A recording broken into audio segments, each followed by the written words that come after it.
Hello, আসসালামু আলাইকুম। আশা করি সবাই ভালো আছে, আমিও ভালো আছি। দেখো, আজকে আমরা হাইড্রোলিক্স বা ফ্লুইড মেকানিক্সের এর আগে যেটা আমরা করেছিলাম আনুভূমিক তলে হচ্ছে মোট চাপ এবং খাড়াভাবে কোনো বস্তুর উপর খাড়াভাবে কোনো বস্তুর তলের উপরে মোট চাপ। আজকে হচ্ছে আমরা কি করব, কেন্দ্র নির্ণয় করব। কেন্দ্র নির্ণয় করব, যেটা এর আগের ক্লাসে আমরা করি নাই। তো এর আগের ক্লাসে এই চিত্রটার সাথে আমরা পরিচিত, ঠিক আছে। এই চিত্রের দুই একটা বিষয় নতুন সংযোজন হয়েছে, যেটা হচ্ছে এইচ, ঠিক আছে। এই এইচ এখানে হচ্ছে জি, যেটা হচ্ছে এই বস্তুর কেন্দ্র, এবং হচ্ছে সি হচ্ছে কি চাপ কেন্দ্র, ঠিক আছে। দেখো আমি এখানে লিখে দিচ্ছি সি হচ্ছে চাপ কেন্দ্র, এই যে সি পয়েন্ট মানে চাপ কেন্দ্রের পয়েন্ট। আর এইচ, এইচ বার, এই যে এইচ বার হচ্ছে কি, এই যে পানিতল হচ্ছে কি এই চাপ কেন্দ্র পর্যন্ত দূরত্বটাই হচ্ছে কি এইচ বার। আর এক্স বার, এক্স এবং হচ্ছে ডিএক্স এবং হচ্ছে বি প্রস্থ, এগুলা এর আগে আমরা যে প্রমাণটা করেছিলাম সেটার সাথে আমরা সম্পর্কযুক্ত। এর আগে যে পর্যন্ত প্রমাণটা করেছিলাম সে পর্যন্ত আমি অলরেডি লিখে রেখেছি। তাহলে আমরা একটা ক্ষুদ্র ফালি বিবেচনা করেছি ডিএক্স, সেই ডিএক্স এখন আমরা সেই ক্ষুদ্র ফালির চাপটা এর আগে যে প্রমাণ ছিল সেই প্রমাণে করেছিলাম। তো এই যে আমরা যখন কেন্দ্র বের করব, ঠিক আছে, তো এই কেন্দ্রটা হচ্ছে কি, মানে কেন্দ্র মানে চাপ কেন্দ্র বরাবর দূরত্ব, মানে হচ্ছে কি চাপ কেন্দ্রের গভীরতা। এই যে কেন্দ্রের গভীরতা আছে, চাপ কেন্দ্রের গভীরতা, এই কেন্দ্রের গভীরতা যখন নির্ণয় করব তখন কিন্তু এই আগে যে প্রমাণ করেছিলাম সেই প্রমাণে এই পর্যন্ত আসতে হবে, তারপরে একটু আলাদা কাজ। তা আমি এই পর্যন্ত লিখে রেখেছি। এখন দেখো যে ক্ষুদ্র ফালির চাপ, চাপ সমান সমান আমরা কি জানি, চাপের তীব্রতা ইনটু হচ্ছে কি ক্ষেত্রফল। তো এই যে চাপের তীব্রতা হচ্ছে কি ওমেগা এক্স, আর হচ্ছে কি ক্ষেত্রফল হচ্ছে কি বিডি এক্স, এটা হচ্ছে ক্ষুদ্র ফালি। এখন হচ্ছে আমরা যেটা করব সেটা হচ্ছে মোমেন্ট বের করব, ঠিক আছে।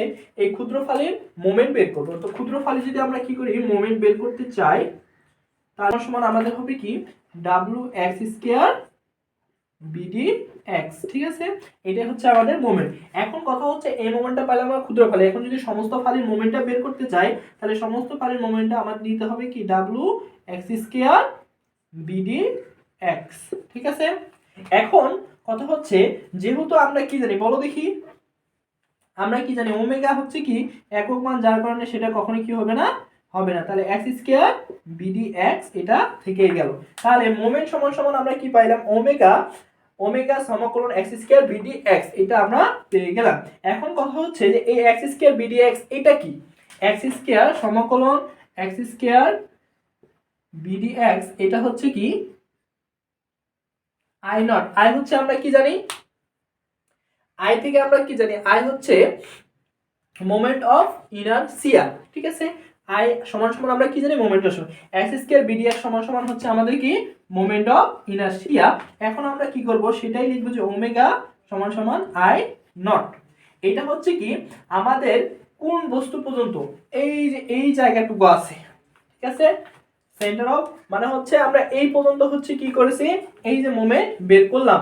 এখন হচ্ছে আমাদের যে চাপ কেন্দ্র রয়েছে এইচ বার, এই পর্যন্ত আমরা কি করব মোমেন্ট নির্ণয় করব। আই নট সমান সমান কি, আই নট সমান সমান কি, আই নট সমান সমান হচ্ছে কি I G plus a x square, A x bar sorry A x bar square.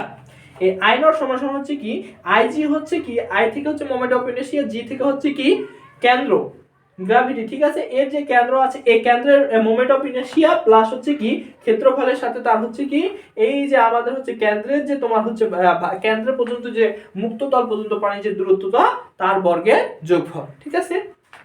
এখন আমরা কি করব, এখন যদি আমরা ডাব্লিউ ওমেগা রাখলাম, এখন কি করব আই নট এর মানটা যদি আমরা কি করি বসাই, তাহলে দেখো আমাদের কি আসে IG plus x bar square divided by rho সমান সমান আমরা কি জানি, আমাদের এখানে কি ছিল পি ছিল, তাহলে পি সমান সমান আমরা কি জানি পি হচ্ছে চাপ, তাহলে চাপ সমান সমান আমরা এর আগে পড়ছি কি ওমেগা এক্স বার, তাহলে এ ওমেগা কাটা গেল, থাকতেছে কি IG, IG plus a x bar square, ঠিক আছে, নিচে থাকতেছে কি এ এক্স বার।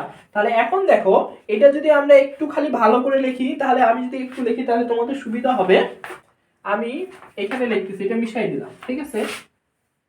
তাহলে এই কথাটাই আমরা কি করব, সূত্রটা দেখো আমরা কি পাই না আইজি plus a x bar square divided by a x bar, ঠিক আছে। এখন এই জিনিসটাকে আমরা একটু কি করব আলাদা করে লিখবো, ঠিক আছে। সেটা হচ্ছে এই জিনিসটাকে আমরা যদি এভাবে লিখি, নিচে যেহেতু এক্স বার ছিল এখানে আমরা কি করলাম, এক্স বারটাকে ভাঙে দিলাম, এখানে হচ্ছে plus x bar divided by x bar.